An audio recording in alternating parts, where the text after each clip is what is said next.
if I take a hamstring exercise when someone has struggled to activate the hamstrings quick enough, they might have an exercise where they are standing, laying on their shoulders, hip up, one leg on the skateboard, the other leg in the air, and they have to bring the skateboard back and forth under their butt as fast as possible. And this is a typical activation exercise.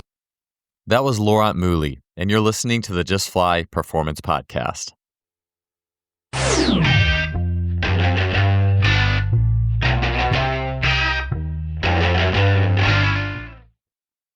Today's podcast is sponsored by GymStudio. GymStudio is a frictionless gym and studio management software. It can effortlessly manage memberships, schedule classes, track attendance, and even automate billing. To check out what GymStudio can do for you, head to gymstudio.com and set up your free 14-day trial in less than 5 minutes.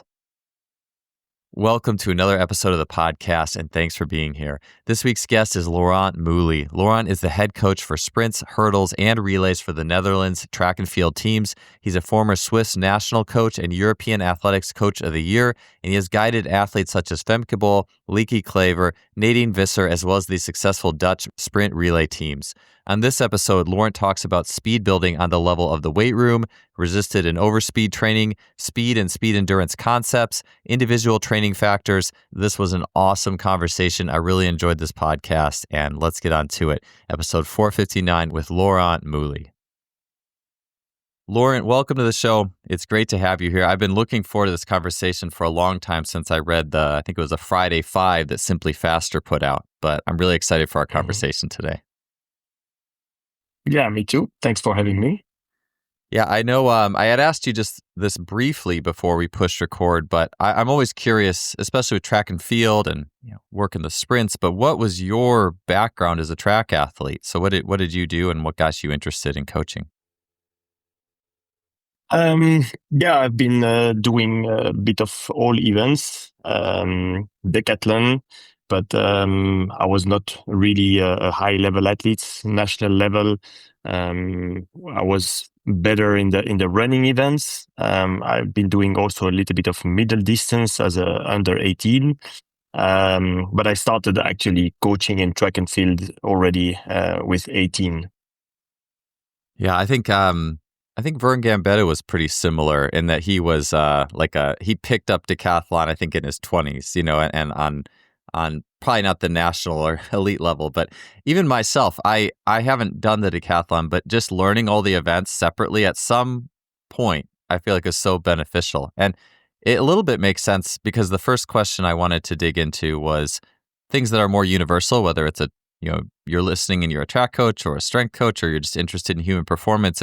When people watch some of like the training compilations for Femke Bol and they see like the weightlifting, there's so much variety there. So it makes sense to me that you're from a decathlon background. There's that variety in that thought process. So the first question I have for you is, what is your approach to the weight room when it comes to speed development? And that, I know it's a very broad question. So maybe let's start with like the bigger lifts, like squat, bench, squat and deadlift versus things that are a little more specific, and maybe we'll branch out from there. Mm-hmm. We are lifting twice a week, and we have a third strength session based more on the specific sprinting muscles, glutes, hamstring, hip flexors, where in preparation we work more speed endurance, strength endurance way, I would say, as a circuit, but also in this specific strength. In a second phase of the preparation, athletes are working more on individual exercises, and those are based on a test they do called the tensomiography test, where we check all the muscles individually and see how fast or slow they are, how strong or weak they are, how quickly they react, they can be activated or not. So in this third session, in the second part, there will be place for those exercises. In the two lifting trainings, they are Monday and Friday afternoon. There we have very traditional exercises. And if we speak about squats and deadlift or cleans.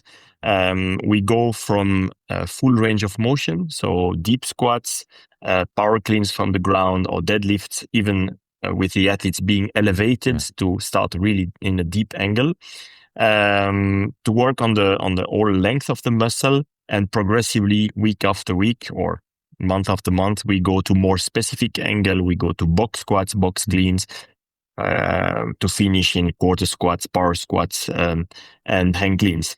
That's a bit the development for the main exercises. Yeah, it sounds like going back to, I think it was in the first portion of your answer there, it sounded like there was, in the early phase, there was one day a week that was more devoted to more traditional and one day that was a little more like nuanced to some of the key sprint muscles. Is that correct? It's Monday, Friday, the general exercises, the lifting exercises, and on Wednesday afternoon, the extra strength sessions. That's where we work more on the sprint muscles with exercises with body weight resistance or elastic resistance or small weights, but kind of a strength endurance way as a circuit. Sure. Maybe that's where I know a lot of people listening have probably seen like the Femke Bol training montages and things, and a lot of those more elastic band or some of the lighter, quicker type activities, that would be things that are more on that Wednesday then. Exactly, definitely. There we work in 30 seconds work, 30 seconds rest, 30 seconds work. Then we would have a minute rest because we are working two athletes together, pairs. So when the other athlete is having 2 times 30 seconds work, 30 seconds rest, the other athlete is resting, then we change exercise, and we can do 1, 2, or 3 laps of this circuit, which count in total around 12 exercises. And they are mainly focused on the glute, on the hamstrings, and on the hip flexors. Yeah, that was a question I had for you.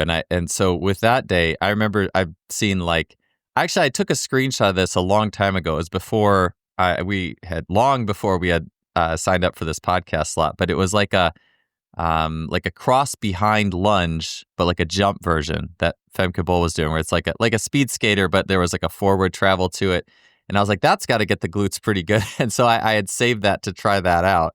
But tell me a little bit about some of those, some of the exercises and the patterns you really enjoy using to get like glutes, hip flexors, and some of those key muscles that probably go a little bit outside of, or a lot outside of, the traditional squatting and deadlifting patterns. Yeah, for sure. First of all, we try to work also on propulsion because I think this is something which is missing in a lot of training programs from the toe off. Propulsion, rear leg propulsion, but we try also to work those specific muscles in the muscle contraction we use mainly in sprinting.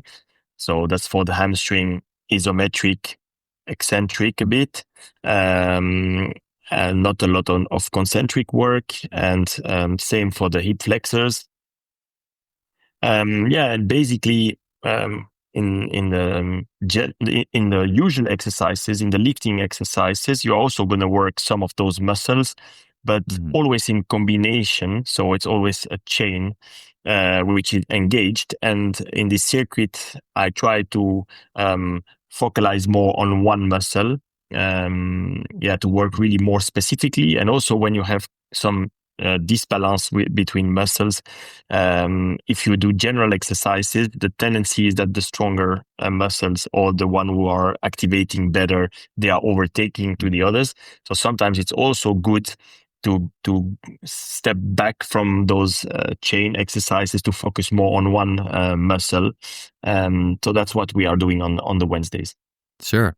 So you mentioned like the hip flexors and hamstrings using more isometric and eccentric type regimes or contractions. Can you tell me a little bit, or some examples of what that looks like from some exercises that you'll use, and then what that looks like for emphasizing the isometric or the eccentric portion? Yeah, you can do, for example, hip thrust, single leg hip thrusts. You can do them hanging with elastic resistance, for example, if you're elevated. And the hamstring is staying in an isometric position when you go up and down with the hip. So working with the extension of the hip, isometric contraction, hamstring, and which is very, very specific to the touchdown moment in sprinting. So we try to make the muscles stronger in the specific angles with the specific contraction. But of course, you cannot only do this, and that's why there are 2 other gym sessions to make the whole body stronger.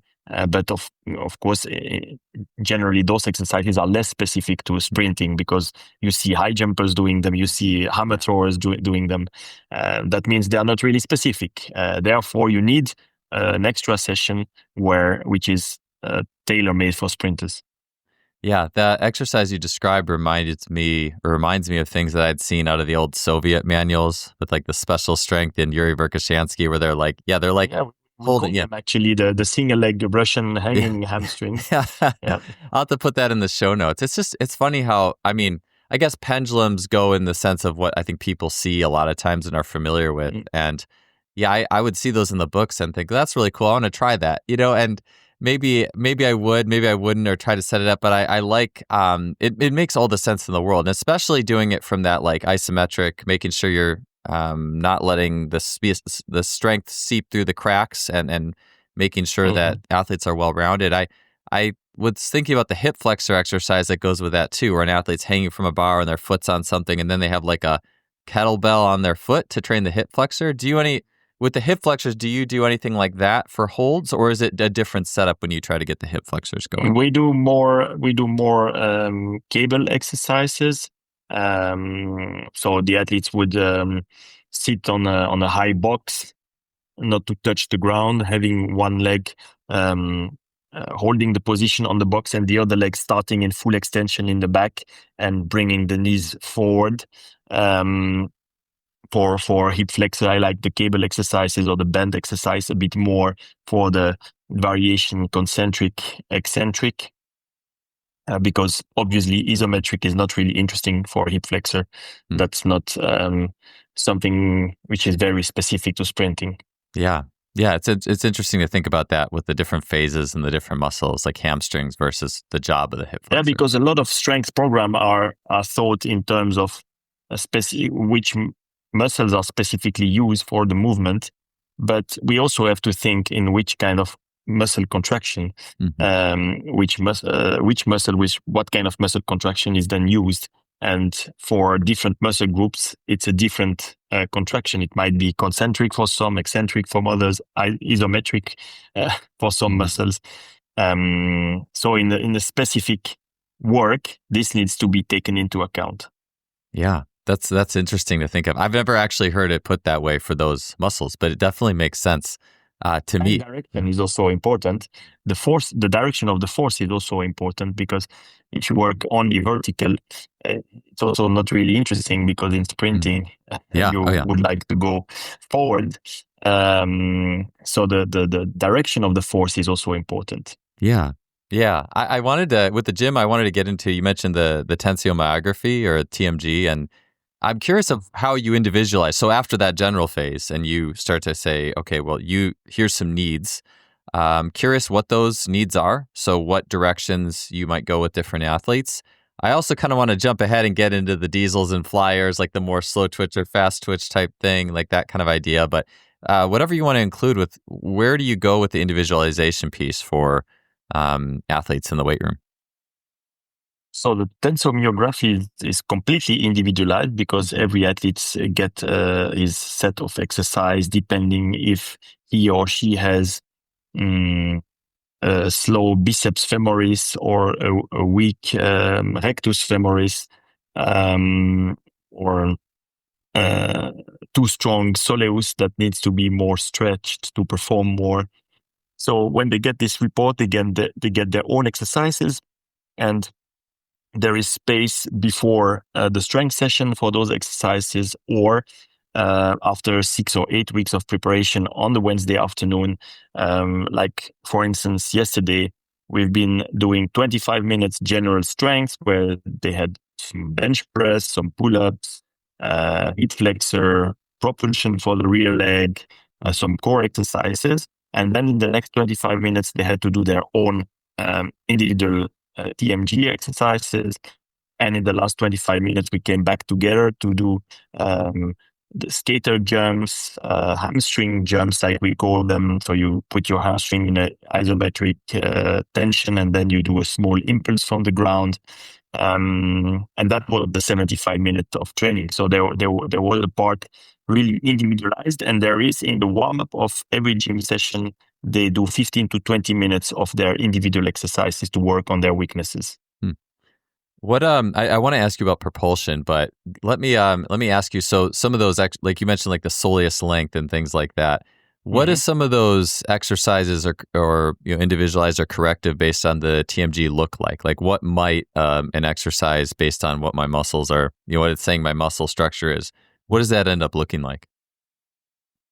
If I take a hamstring exercise, when someone has struggled to activate the hamstrings quick enough, they might have an exercise where they are standing, laying on their shoulders, hip up, one leg on the skateboard, the other leg in the air, and they have to bring the skateboard back and forth under their butt as fast as possible. And this is a typical activation exercises for the hamstring, which they would do, for example, before a speed session, because athletes who are struggling with activating hamstrings are also more exposed to get injured.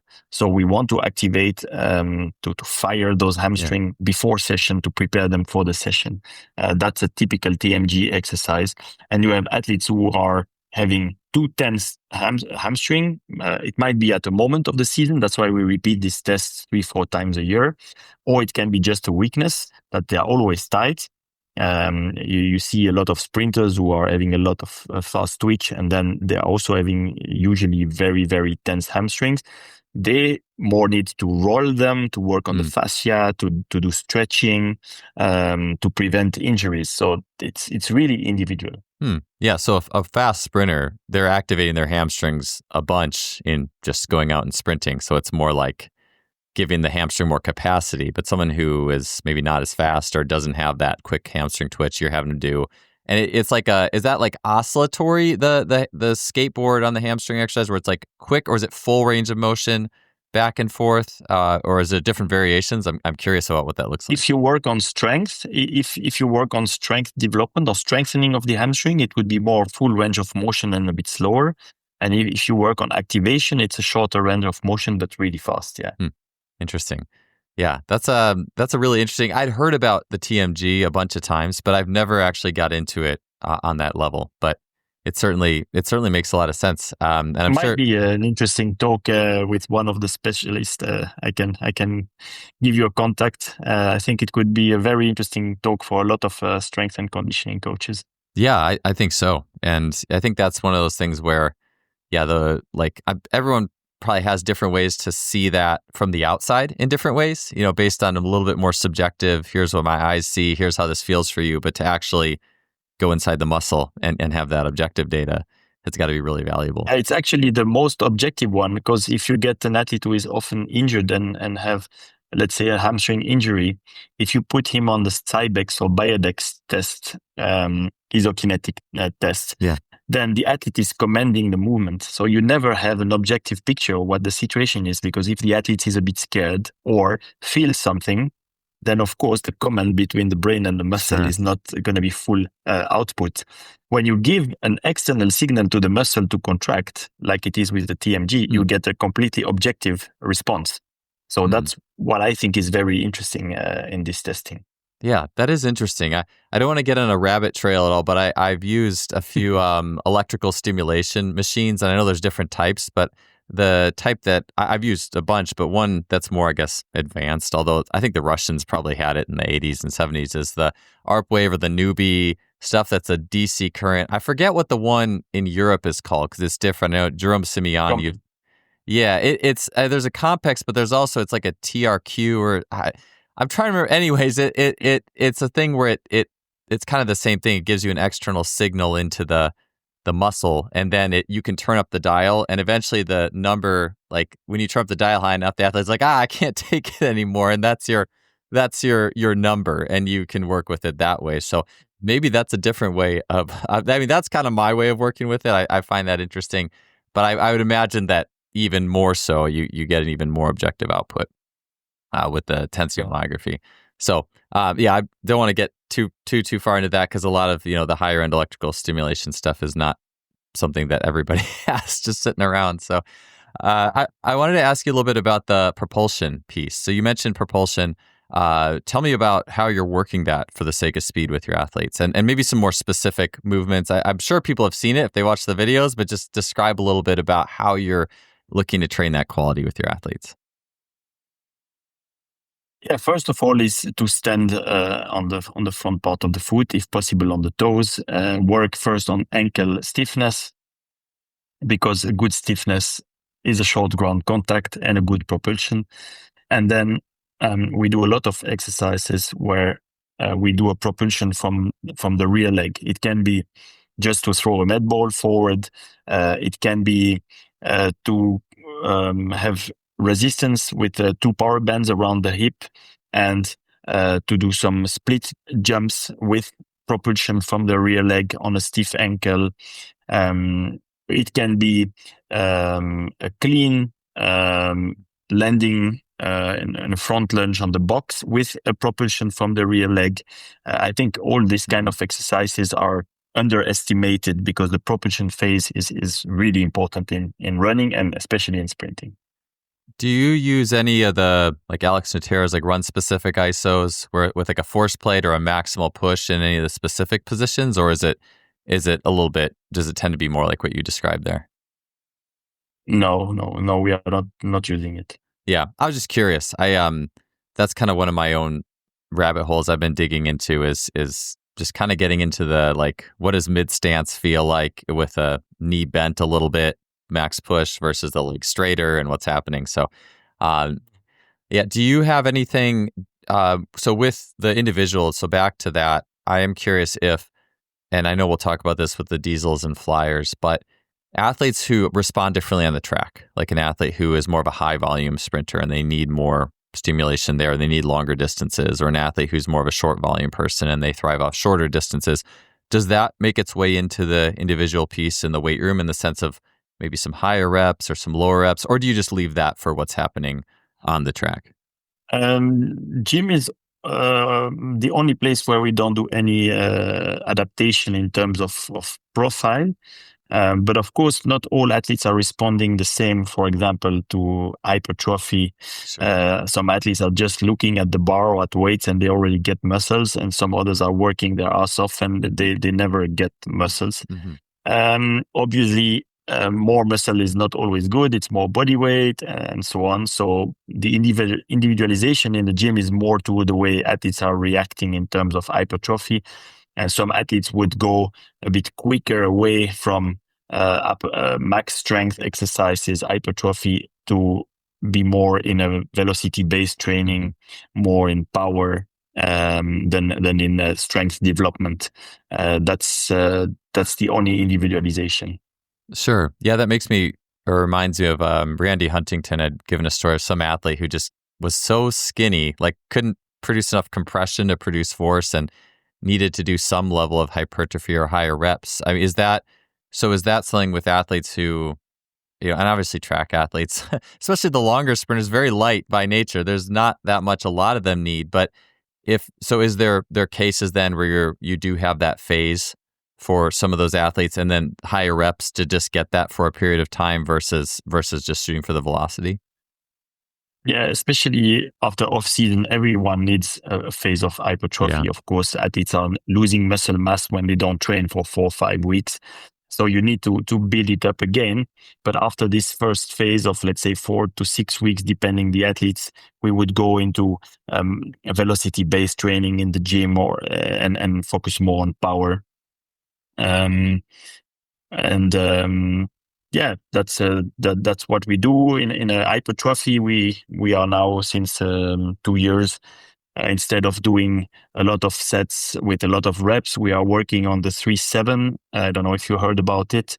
Type of training. You take 70% of the one repetition max, and then you do 3 reps with it, 50 seconds break, 4 reps, 15 seconds, 5 reps, 15 seconds, 6 reps, 15 seconds, 7 reps. And after 3 minutes, you repeat this whole set, and basically you're done with your exercise, and that lasts maybe 3 or 4 minutes. Yeah. Athletes really like it because in the hypertrophy phase, you can spend quite some hours in the gym, but with this kind of work, you divide by 2 or 3 the total time of work. Yeah. And the efficiency is the same than if you would do 5 or 6 sets of 10 repetitions. Yeah, I like 1 by 20 or a single set of 20 for that. But it sounds like a lot of athletes would find what you mentioned a lot more interesting because you get to take a little break. Did you say 15 seconds or 50 between? 15, 1-5, yeah. Oh, 1-5. Okay, got it. Because I was like, yeah, at first I thought you said 50, and then I was thinking it's got to be more like 15. So that goes 3, then 4, then 5, then 7. The 3 reps with 70% are really easy. Oh, yeah. The 4 reps also. The 5 reps are good, but then you realize, oh, shit, I'm only halfway my set because I have still 6 reps and 7 reps to realize. So that's quite interesting, especially for squats or exercises with big muscles engaged. Today's podcast is sponsored by Lila Exogen Wearable Resistance. Exogen is used by coaches such as Randy Huntington and Chris Corfist and is an incredible tool in overloading the angular, momentum, and speed aspect of human movement. You can get 25% off of Exogen sleeves by heading to lilateam.com and using the code JustFly25. Yeah, that's one of the things I like. I like ascending stuff because I think the general trend is usually you get something that's descending. Usually you start with a set of 10, then a set of 8, and then 6. Or a lot of times in track or swimming, and obviously this is great, is you start with a high sprint and then you work to you 400, 300, 200, because it's just mentally easier, right? But and when you want to be sharp and fast and explosive, you do want to do that. But I think it's interesting because when we're talking about hypertrophy or building capacity and some of the pieces that go into that, I think it's helpful to go into that ascending.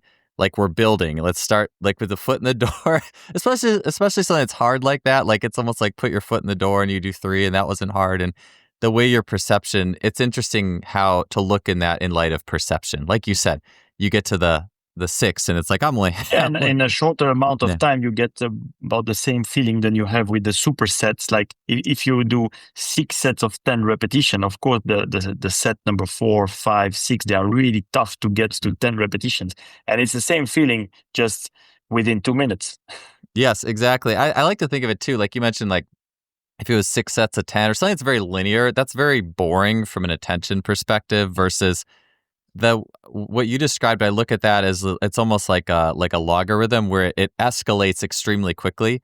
And to me, those are much less boring, is because it's a very sharp curve of difficulty. And you also have the little break to see how things change probably for each athlete at like the 6 and the 7 especially. So that's a really, I'd never heard of that way of doing clusters. And when I think of clusters, a lot of times I think of, all right, you're going to do 5 doubles and you have 10 seconds, and I've done that kind of thing. It's cool, but I do like that a lot with the hypertrophy piece. So do you with that as well? So I wanted to ask, is there any, like, is that typically squats? Do you guys do like split squats or single leg type stuff, or is it just more meat and potatoes type movements for those types of for that phase of the year? No, there is also variation. The Monday is more double leg exercises and the Friday more single leg exercises. So we would do split, elevated, so Bulgarian squats. We try to have variation there. But the biggest difference between the Monday and Friday is one is mainly double leg, the other one maybe mainly single leg. Yeah. When you do the velocity, so on the flip side, when you get into the power training and the velocity work, is there any favorite lifts that you tend to tag to the velocity, like a block clean or a partial squat, or is there anything that really you're like, I really like this type of movement that tags with clean the velocity? And jerk and snatch are really good for explosivity, power. Definitely, that's the exercises we do. But of course, for the rate of force, A box clean is also really nice because you go from 0 speed to a very high speed. So this is also used especially for the acceleration phase. Those lifting exercises are good, and in the squat there it's more power squats, and we would work more with the Kaiser machines because you get the power output, and that's also an interesting feedback. Yeah, I've always loved I actually would say I probably preferred the Kaisers to some of the Olympic outputs. I mean, I think they're all great. A lot of times I would just superset them back and forth too. But I always really enjoyed those Kaiser movements a lot, just because it's so simple too. There's the lack of need for skill or anything like that. So I want to talk about weightlifting for speed, strength for speed, super general. Still super general, but just assisted and resisted sprinting. And I guess for the sake of a track athlete versus a team sport athlete who's only, sprinting in shorter bursts for the most part, certainly different contexts. But it seems like a lot of track coaches just have their own individual idea for overspeed. And you get opinions that are pretty across the board. So I'd love to ask you just what your take is and how you utilize resisted and then overspeed methods throughout the year, and if there's any individual considerations for athletes and what you might give them more or less of. There's a difference between short sprint and long sprint. Short sprint would use assisted and resisted a bit longer than the long sprint because the acceleration phase or the overspeed are a little bit less important for the 400 meter. Respectively, there are other parameters that we need to train which are more important. So we would use 1 time a week for 6 or 8 weeks in preparation in November and in March after the indoor season resisted sprint. And there, of course, we have more resistance when it's a very short distance, let's say 10 meters, and it's 8 to 10% body weight when it's 30 meters resisted. We do also some 20 meters with 15% of body weight. And that's the individualization, because you can have a male sprinter with 65 kilos and a male sprinter with 90 kilos. And of course, you need to adapt the resistance also. That's why I speak in general in terms of percent of body weight. So 6 to 8 weeks, November and then March again. And for the overspeed, I think in Europe we are using overspeed quite more than in the US, at least in track and field. I would say every 10 to 14 days overspeed exposition, because your nervous system needs quite some time to recover. So it's not like you can do it twice a week. And there I speak in how many kilos I would support or help the athletes to move forward. Usually we start with 3 kilos. We would go to 4, 5 kilos. And I monitor always with the time they would run on a 30 flying compared to what they run on their own. I use it sometimes and mostly with the 400 meter athletes with a resistance all the way. So we would sprint 70 meters with assistance all the way. And sprinters, they do a mix of assisted all the way or sometimes assisted for the acceleration, let's say 40, 50 meters, and then they have to sprint the last 30 meters on their own. And there I would measure the loss of speed or how they maintain the speed that they got with the assisted part. Yeah. So you were saying that the longer sprinters, like the more pure 400 types, get more. Yeah, they do full assisted. Full assisted. Yeah. And if you're shorter, then you have to maintain. Okay. Because for them, it's more a purpose of developing their max speed. There is no really technical aspect because in the 400 meter, you are never really at max speed. You have a race pace and you have a moment in the race where you reach the highest possible speed. And of course, the higher your max speed is, the more speed reserve you have for your 400, but it's not like it's a real quality in it. When for the short sprint, of course, it's much more important. And therefore, there I do a mix and I let them also feel on their own what they are able to maintain the speed they got in the assisted phase. Yeah. I really like that. I love presenting things as problems to solve for athletes. And with maximal velocity, especially, I think on one hand, you can look at way they sprint and say this, this, and this. And then on the other hand, it's just how do you maintain this speed that's faster or as fast as you've gone, but it's easier or whatever it is. How do you maintain that? So I feel like that problem solving piece is interesting. And then to look at the difference between athletes and to see who can maintain it and who can't. I'd imagine you learn a lot about that athlete and what they need to get to the next level just by that practice. Yeah, some athletes are also reacting more, and we will go in the discussion with the flyers and the diesels, but also needing more time to recover, being exposed to this kind of training. Yeah. So you also need to individualize, and maybe you would use it every second week for some, but only once a month for others, or for short sprinters in some phases when they don't compete, maybe twice with only 4 days in between. Yeah, that's what I was going to ask you that as well. If the diesels or the larger volume people, because I know we'll get to that just before we get to it. The people who do more volume would do less of that versus the flyers and the more fast twitch or fast nervous system, whatever you want to call it, type. So that certainly makes sense. I am curious with. Well, I feel like that's the one question I did want to ask you with that piece of it. But then with the raw speed, maybe I wanted to ask this as well. But you mentioned the pull in kilos for people who have the motorized resistance apparatus. But in terms of how fast that actually puts them over their ability, like are they running about 101%, of their top speed, 102, or what is that? Do you know what that comes out to? I'm just curious with compared to their typical raw speed abilities. Yeah, it's not that there is a rule. If you are assisted with 3 kilos, 4 kilos, or 5 kilos, you are running 105, 110, 110% faster, because obviously not all athletes are feeling the same comfortable with assisted. Some are more struggling. And in the end, the machine is not pulling you to a certain speed. You have to reach this speed yourself, being helped by the machine. So if you work against the machine, of course, you are not going to reach the same than if you're fully comfortable and lets yourself go. But as an example, I would say a female sprinter who is running 295 on the 30 flying might be running with 3 kilos, so not so much help. To 85, 1/10 faster on the 30 flying. Yeah, which is already pretty fast. Yeah.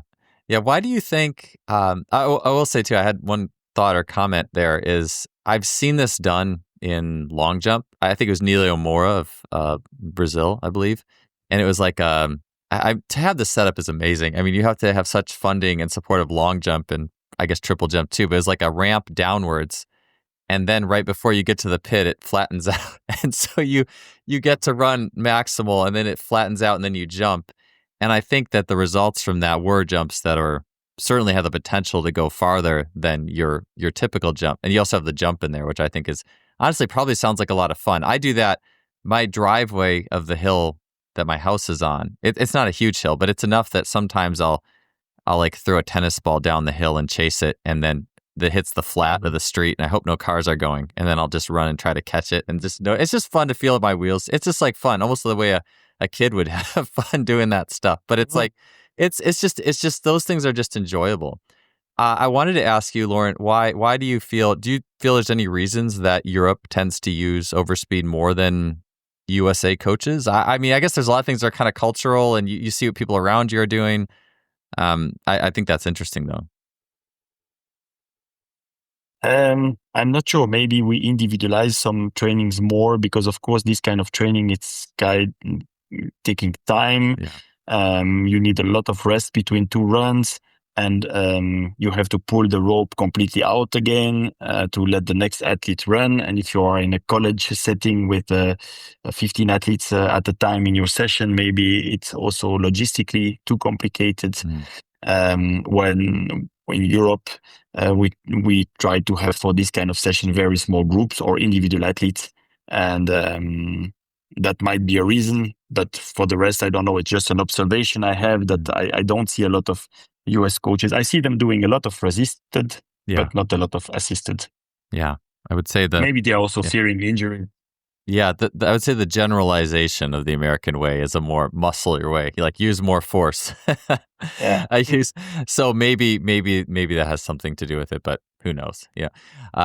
So I did want to ask. Okay, so I've mentioned this with like the diesels and the flyer. We've alluded to this many times, and this was an article that you contributed to with Simply Faster. I thought was just really interesting, especially with the success of Femke Bol and you also have Leaky Claver, and like that's what the archetypes of those two, like how different. And it's cool to have like these very like prime time, in front of the world athletes who are such different archetypes, and you can see how their bodies are different. And as a coach to think, well, how do they respond to training differently? And these conversations I think are so helpful to me because a lot of times we live in absolutes. Like I think it's probably more common to have like the quarter mile coach at least 5 years ago, 10 years ago for sure is like, it's, high volume and this, and then you have more progressive systems and let's not do a lot of training volume. And just to have conversations about who responds to what I find very fascinating. So tell me a little bit about the diesels and flyers archetypes and I'd be curious where you started from too, with thinking about who responds to what and what influenced you into thinking about those two archetypes of athletes and what they respond to for speed training. It's mainly based on experience from how athletes are reacting to certain type of trainings. Maybe let's start by saying, if we take the example of Lieke and Femke, they are two completely different athletes, but 90% or 95% they do the same training program. This makes it really interesting. That means they all do speed on the same day, strength on the same day, endurance on the same days. They do the same number of strength or speed or whatever session. But the content of those sessions might slightly be different. And sometimes it's a very, very marginal difference. But I can see that in the way they recover from the session, in the way they adapt after a session to the stimuli, those differences are very interesting. I guess I have to give some examples that people understand what it can be. For instance, a flyer, an athlete who is more speed-based, needs to be fast, and because speed is his or her strength, they also are going to recover from speed or even strength or whatever stimulate highly the nervous system quicker than athletes who are more endurance based and who are less talented for speed. They are going to need longer time to recover from this kind of session, and also they will have more problems to develop their max speed by doing max speed. So they need other ways to improve their speed, and this is speed endurance. So if I give an example of Monday morning session in speed, the flyers would do, for example, 5 times 70 meters all out or close to it with 10-minute rest. Because the diesel need also max speed, they would do 2 or 3 times 70 all out with full rest. But they won't improve past this number of max speed. So they would switch to speed endurance and they would finish with maybe 4 times 70, but with 2 or 3 minutes, run at 90%. And what is very interesting is their intention changed. They start to run more relaxed, a little bit more air time, less frequency. And their times are very close to when they try to run all out. So it proves also that with a different kind of running, they can achieve the same, and also they recover quicker because this session is more on their comfort zone and more based on their strength. If we take an endurance session, to be on the other side of the spectrum, if flyers would run a session 10 times 200 meters with 30 seconds rest, then the diesels would run 10 times 300 meters. Longer distance, more volume, because they need endurance more than the flyers, but also 300 instead of 200 because they keep a better efficiency for longer. When a sprinter past 200 meters starts to be not so efficient anymore, but still needs to be exposed to this endurance. Or if the sprint-based athletes would also do endurance with 300s, then it would be maybe 2 sets of 5 instead of 10 in a row. Yeah. Because if they have 3, 4, 5 minute set rest, then they are also more efficient when they start again for the number 6, 7, 8, 9, 10. So those are differences for speed or endurance. And obviously there are also differences in terms of race pace, like we call it. So how you pace your race. A diesel is going to have about 3 seconds between the first 200 and the second 200 of a 400, when diesel is going to have maybe only 2 seconds between the first 200 and the last 200.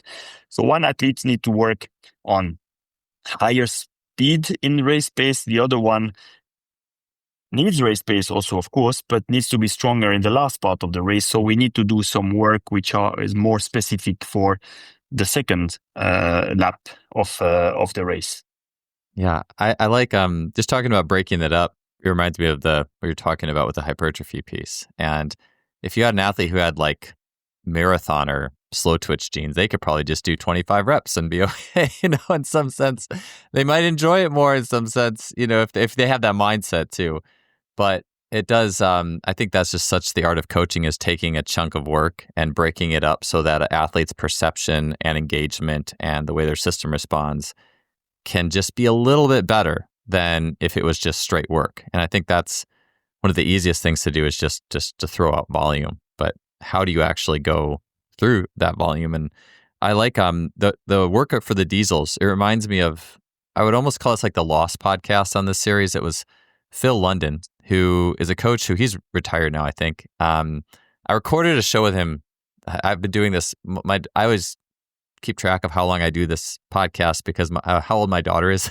I started it right before she was born. So she's almost 9. So this was like 8 years ago.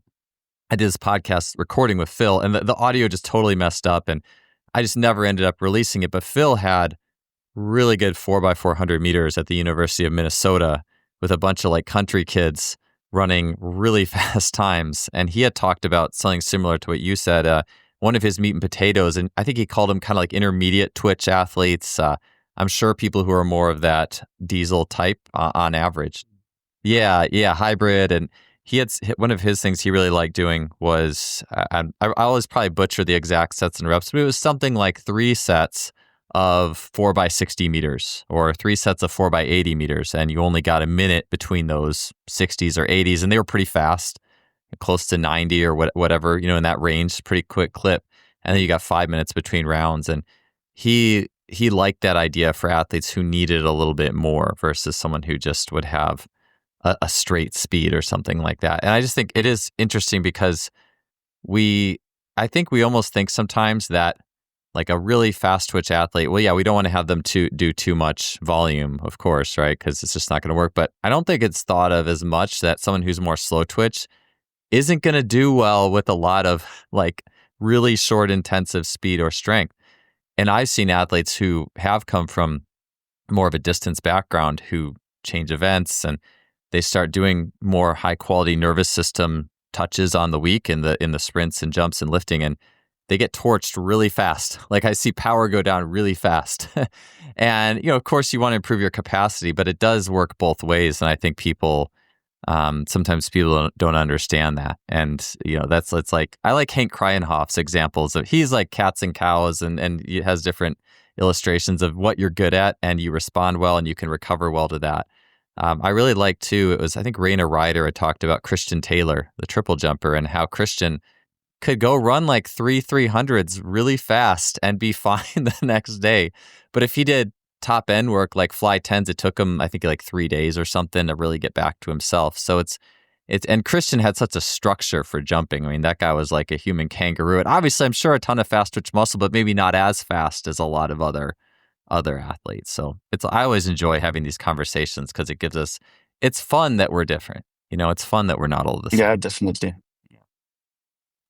Yeah. So alongside the diesels and flyers, I know I had a few other questions there just because that's so in terms of, I guess maybe in terms of, you mentioned like the tempo and 10 by 200 and 10 by 300 in terms of maximal running distance. So like doing things like a 400 fast or a five, or sorry, I shouldn't start 400. If you're a 400 runner, doing like a 500 or a 600. I remember when I was coaching the quarter milers, my first track coaching job ever, this was about 15 years ago. I had people that were probably a little bit more, I mean, these were D3, so they weren't like uber talented, but people who slanted more into the flyer end of that spectrum versus diesels. And I remember I changed their training program one year in the fall to be more kind of like the more diesel. My boss had liked the lot more distance, and so I was like, all right, we're gonna run 2 800s and 2 600s, and I started from the long distance, and that they did so bad on that. That was I learned pretty well that they didn't adapt to that very well. But I was going to ask, like, what's the maximal distance you might have a 400 athlete who's like a real diesel type go, like 600 meters, or like compared to a flyer, like in any given run? It depends on the intensity, but today, for instance, we ran something like 4 times 800 plus 5 times 500 with very short rest and really slow running. Kind of work that 800-meter athletes would do. But of course, it's 20 seconds per 100 or 22 seconds per 100. So it's really slow running, but it's also only with 1.5 or 1 minute rest. Yeah. Do you so for something that's like longer like that would be something that would be more for diesels. Like if you're going to do a flyer, I'm sure wouldn't love. I mean, if you're a 400 runner, you got to deal with some of it, but like like something like that for one type versus the other. Yeah, just in terms of volume and of distances, usually the flyers, they stay by 2 minutes or 500, 600 when the diesels are going up to 800 meters.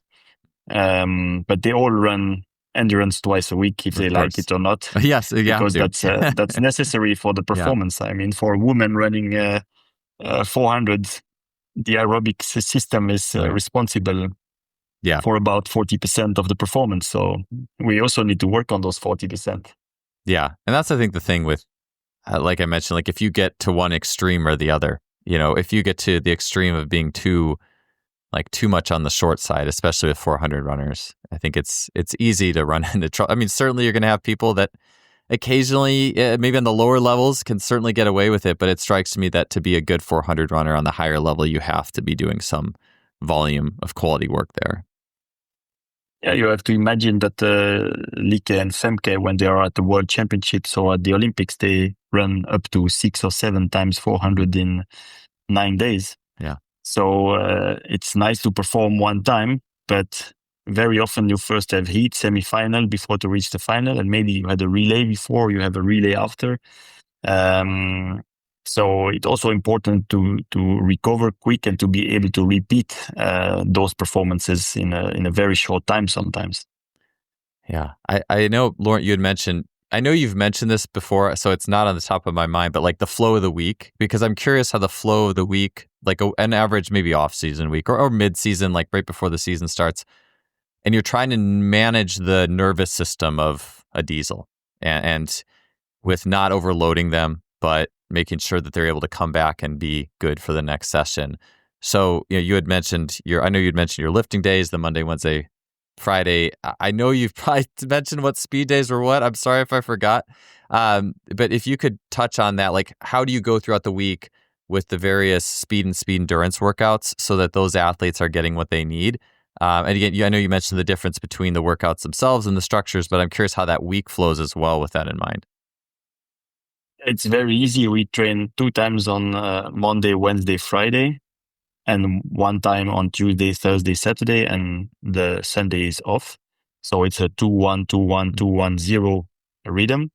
And the days with 2 training sessions, they are very demanding for the nervous system because we combine speed or speed endurance with strength or acceleration with strength. And therefore, the Tuesdays, Thursdays, and Saturdays are more endurance days.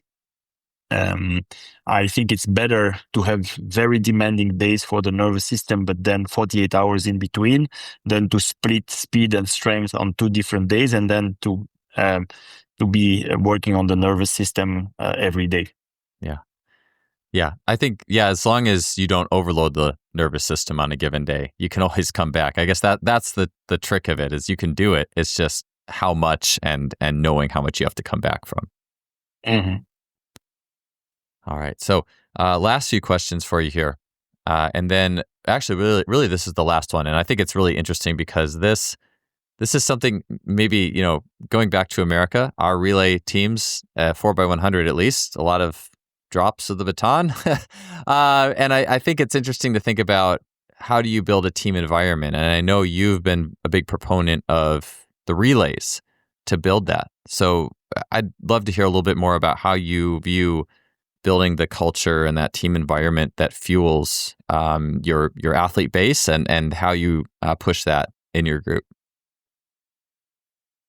Yeah, in my training philosophy, the team dynamic is very important. Of course, we can speak about relay, but this is the competition part.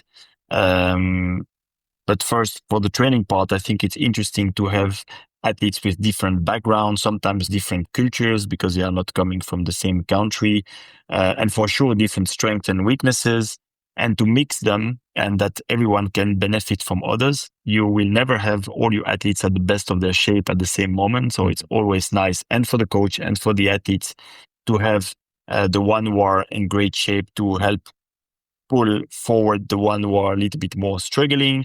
You have athletes who are very good in speed, others very good in endurance. They can help each other wherever the others are not that good. I think to go out of the comfort zone in training, to be competitive, not to be alone with a coach, but to be pushed by other athletes, is accelerating the development and making sure the athletes are staying alert every day. Of course, relays, this is the only team event in an individual sport, athletics. And I think they are a very good trigger to develop individuals and to develop some events. When I've been hired in the Netherlands, it was for a project, Close the Gap 400, 4x4, 400 meter hurdles, because they were not competing with 4x4s at global championships, and they had no one on 400 meter hurdles. In the meantime, we won almost everything in those events. And this started with really a culture of working for the team and being there for the team. When you see still now Femke doing a mixed relay before to start her individual event, Lieke doing the same, it shows how important the relay is for them. And they also remember how it was useful when they were not on the level where they are now individually. And I experienced the same in Switzerland. We had 2 female sprinters on the 100-meter final in Tokyo at the Olympics. And those 2 athletes, they did their first championships with a 4x1, and they were not on a level to compete individually. But with the first experiences they did within a team, then it was a lot quicker for them when they improved to feel comfortable competing against the best in the world, also in their individual event. Yeah, it's so many athletes.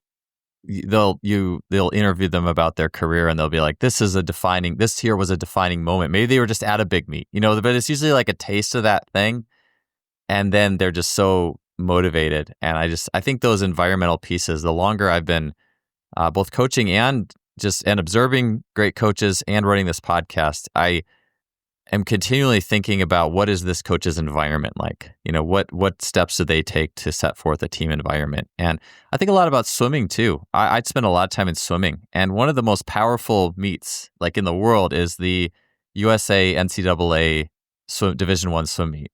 I never went to Division II or III, but like it's so predicated on the relays. Like every night finishes with a relay. And it's such a powerful, and of course, everyone who's good is going to swim. I mean, and with track too, and the college level, but I feel like it's a bigger and more frequent part of that meet and that environment. And that meet is so fast, like in terms of like the distance between a world record in a typical college track meet and that swim meet, that there's so fast the times that come. It's unbelievable how fast the times come out of that swim meet. So that's something that's always stuck with me, is that power of the team and the relay and those kind of things. And I think it's really, I love hearing about what you're doing with getting those athletes involved who are on that level and using that to raise that energy. Yeah. It's a really good first step into becoming a high level athlete. Yeah. So, well, hey, that's the end of the questions that I had for you, Laurent. But I really appreciate you taking the time. I know you're on training camp in South Africa right now, right? Yeah, enjoying the sun finally, and preparing for a long summer, because the World Championships are now only mid of September. But there are a bunch of meet before. We had to qualify the relays for the World Championships in China, the World Relays, and it was already a long indoor. So we are in between recovering and rebuilding for hopefully a successful summer. Yeah. Well, good luck to you and your training group, and thank you again for being on the show, Laurent. It was really great talking to you. Pleasure. Thank you.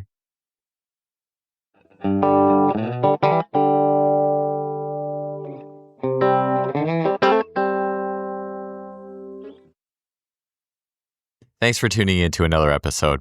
I appreciate you listening, and I'll see you next week.